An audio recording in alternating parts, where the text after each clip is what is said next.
Hello everybody and welcome to my first impressions of Among the Sleep. Among the Sleep is a first-person horror game by Krillbite Studio, and one that definitely focuses mainly on atmosphere and putting you in the mind of your character, because you're playing a very, very unique character when it comes to not just horror games, but video games in general. You're playing as a baby in this game, and obviously that is something that is not seen very often at all. In fact, as the story goes for this game, you are playing as a little child searching for his mother with your little toy teddy bear that you got on your birthday. And, yeah, it's a super, super cool game. Let me actually just jump into the game right now to show off the gameplay and stuff like that, since I imagine that's what's going to be the main draw to the game like this. The gameplay and the story, rather than me just chilling here sitting, talking about it. But first thing that I should say, I'm actually going to go ahead and start everything off on Chapter 1. So I'm actually going to skip, like, the introduction tutorial section. And the main reason I'm doing that is actually, I don't know if it's just my computer, I don't know if it's that I'm using a Mac and this is just a Mac client problem. I've looked around and I haven't really seen this issue anywhere else, but whenever I play the birthday mission or the fourth one, Into the Closet, there's this weird graphical glitch that shows up where there's like this black bar that keeps like showing up on the screen, and it's very, very distracting. So we're gonna start with the home segment right here, and I actually think that's gonna be a very, very good one to show off and represent what you are going to see in regards to the gameplay for this game. So basically, as I said, long story short, just to sum up what you guys need to know for the story, like what you're actually going to be doing here is you're a little baby, it's your birthday, and you get this little toy teddy bear at the beginning, and and basically you just go to sleep here in the night, and then your teddy bear disappears, and so does your mother. So you're going on a search for them to see what's going on and why they have gone missing, and what and where they might be and all that jazz. So anyways, obviously we're not going to be able to see it right off the bat right here, but this game, I think, is freaking gorgeous all in all. I don't know if we'll be able to see any examples of this in this segment of the game, but the lighting in this game is freaking brilliant, and just the all-around design is really nice, and very unique as well on top of that. So here we go, we're just gonna topple over as this little baby here, and then we should be able to actually go about on our own way. So now that the game has actually started, let's go ahead and talk about the gameplay. So we are, of course, a baby. Can we actually interact with this toy right now, or will it not work? Oh shoot, the button is the button missing? No, the button's there, it just won't turn on. In the first mission here, you could actually interact with a lot of the toys in your environment as a child. But for anyone who is familiar with the game Amnesia, the gameplay is very, very similar to that, and if you're not familiar, obviously don't worry about it too much. It's because I'll explain it right here. It's got a lot of the click and drag stuff, which is mainly involved with objects that you use to interact with the environment, like this car. You could click and then drag with the mouse to pick up items, and then do whatever you want with them. If you press C, you'll just go ahead and toss them to the side like a wet piece of bologna.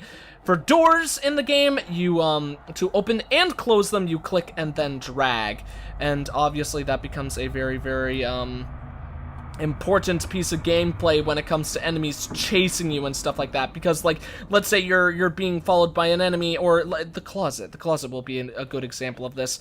Like if you're worried that an enemy is chasing you, and you see there's just one small example of the shadow work. Obviously that's nothing incredibly impressive, but the lighting and just the lighting work in general is so good in this game. There's some really good examples of it later on, and in the first like the tutorial kind of mission.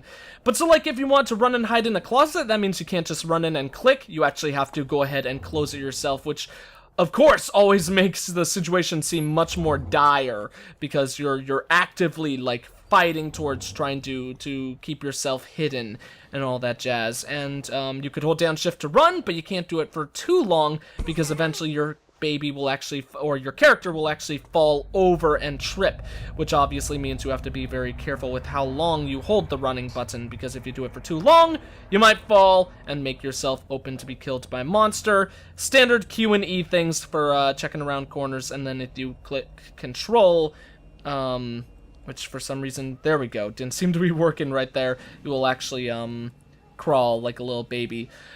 But speaking of being the baby in this game, not only is it very, very interesting to like look through the eyes of a child, because as we progress farther and farther in the game, like there's a lot of things that you see in this game that is one of those things where you're not necessarily sure, are you traveling to different worlds, or is it all just this little kid's imagination and that kind of thing. Obviously, personally, I'm much more for, or I believe in the latter and stuff like that. So that leads for some very, very unique and beautiful designs, and frightening designs as of that. But also, seeing as you're a baby, does some interesting gameplay mechanic things, where obviously we can't open this door because we need to pull the handle, so we might need to drag a chair over so we could get to the handle in order to open the door. There's a lot of small things like that you run into all throughout this game, which are all very, very interesting. So let's go ahead and actually rescue one of the main factors in this game, our little toy teddy bear that we got in the opening, who actually is kind of one of the very few characters who actually speak in this game. What's up, Teddy? Oh, thank you. Something's not right.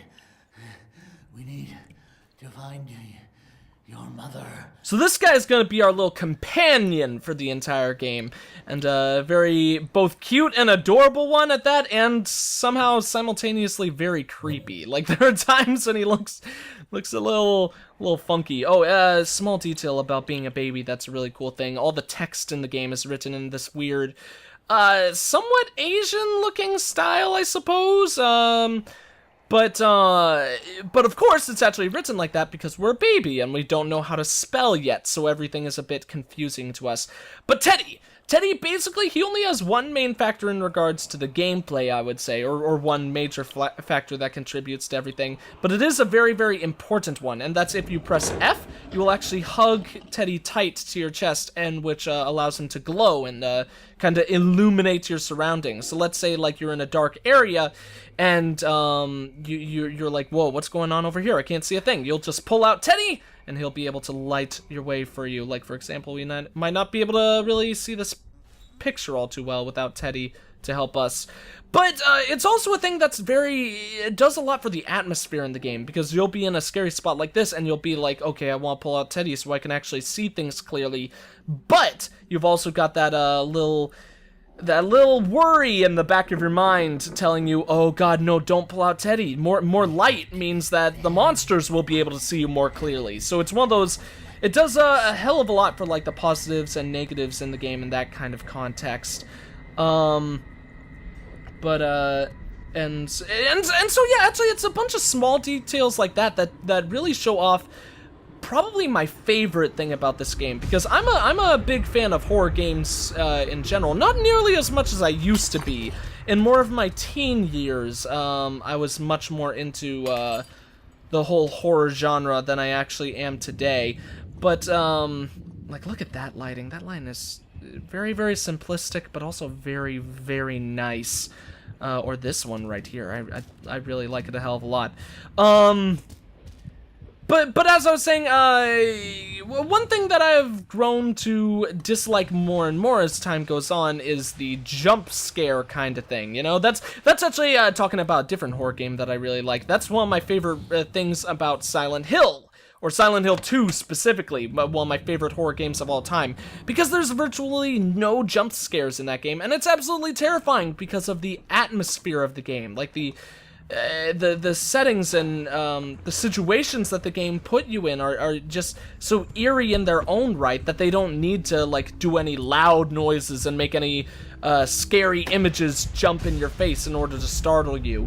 And this game is really good at doing that kind of thing, having a very, very subtle way of frightening the player without kind of like doing it going for any cheap scares, or all the scares are so freaking genuine because they actually build you up over time, and building up to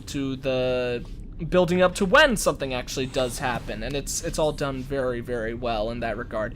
So let's climb up here and pull this down there. So we can get over to our mother. Small detail right here, I really like how there are the cracks in the blinds right there, so you could actually look through and see, like, oh, Mom's over there. We gotta get over to her, check her out. What's up, Mom? You gotta wake up, I'm a sad little baby. But then, oh, whoops. Oh dear, oh my, she's not even there. So let's, keep on moving forward, I suppose. Open sesame door. Thank you very much. But, what else was I going to say? Obviously, as I mentioned before, this is such a freaking beautiful game, mainly due to, like, the well-designed, scenery. We're in the area we're about to get to now, and I won't show off too much. We're going to, get a good view of everything. There's actually, the monster right there. Boo! He's scaring us, and all that jazz. But, so we're gonna, in the next area, we'll show off, some of the very uniquely designed areas that become a major thing in the game later on. Like I said, the gameplay is very, very immersive, and I haven't talked about, like, I don't think I talked about the story, the voice acting, and the sound design. All of that is frickin' glorious in this game, to be completely honest. If you guys can't tell, I'm a really big fan of this game. Right here, this is actually the main gameplay mechanic in regards to your journey or your quest throughout the game. What you gotta do throughout the game is that there are 4 memories that you have to locate, and those memories are identified by these weird kind of, like, noir, or is this monochrome? I don't know. This white, gray, brown, and blackish looking area, and of course an object that is matched up with that area. And what you have to do is there's a door that you have to open towards the end of the game that can only be opened once you have all 4 memories. So when you go to the different areas of the game, basically your main goal is to gather those memories and escape with them, avoiding the monster whenever you can and all that jazz, until you can open the door and eventually find your mother. But here is a really good example of the kind of abstract, really uniquely kind of designed worlds. And obviously this is just like the hub world, so this is just like the start of it. In fact, this is actually probably a very minor one in the game, but obviously I don't want to show off too much of the stuff, because because this is one of those games that I really think you should check out for yourself, that kind of thing. Like, I actually am planning and have actually fully recorded a Let's Play I'm going to do of this game, which is kind of funny because I love this game so much, but I will say that I think this is the kind of game where, if you can, I think it is 100% best played by yourself, without watching any Let's Plays of it beforehand or anything like that, so you get the full-on experience of your own. But yeah, so this is the room that I was telling you guys about. Memories go into each one of these individual things until you get all 4, and then you can actually progress towards the end of the game. So, let's actually go over here, hoping that Teddy will be more quiet. Open it. No, apparently Teddy, like, beams his thoughts into our minds, because he's no quieter even though we're over here. So, you know what, let's actually pause everything so he stops talking while I give, the final thoughts right here. So yeah, I think that's pretty much everything that I wanted to talk about the game.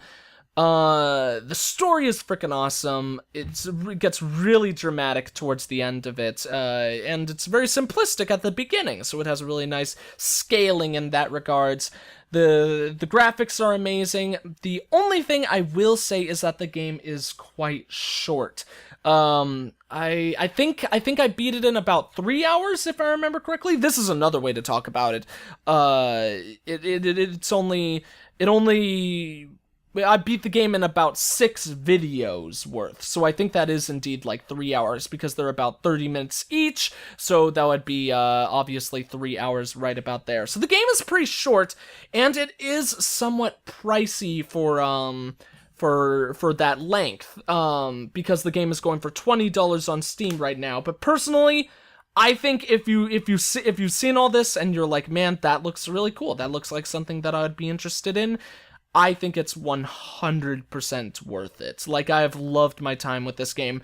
And as I discussed with my older sister, we actually both agree that there is some replay value in it as well. Not as much as something that I would say as Amnesia, because there aren't quite as many, like, avoiding monsters and hiding from monsters kind of things as in a game like that.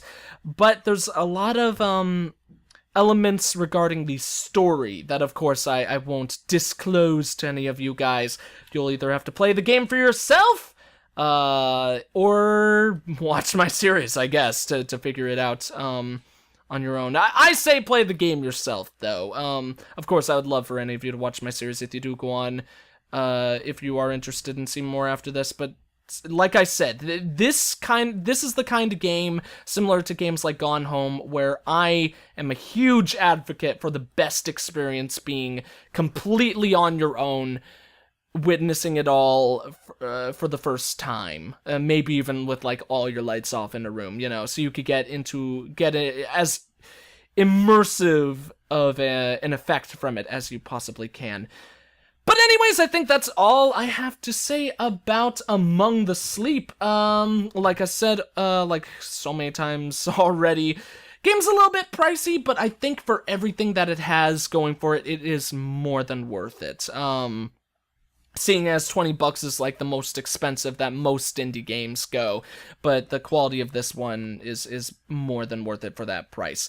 So anyways, I will put a link to where you could pick up the game in the description below, and keep an eye out for the series I'm gonna do on this one, guys. It's gonna be, I think it's a really fun one, probably one of the most fun ones that I've done in a while, and maybe once the first episode of that goes up, I'll put a link to there in the description below as well. But anyways, thank you all for watching. If you enjoyed the video, please consider leaving a like, a comment, and or subscribing if you have not. I am the EggScrambledGamer, and I will see you all next time.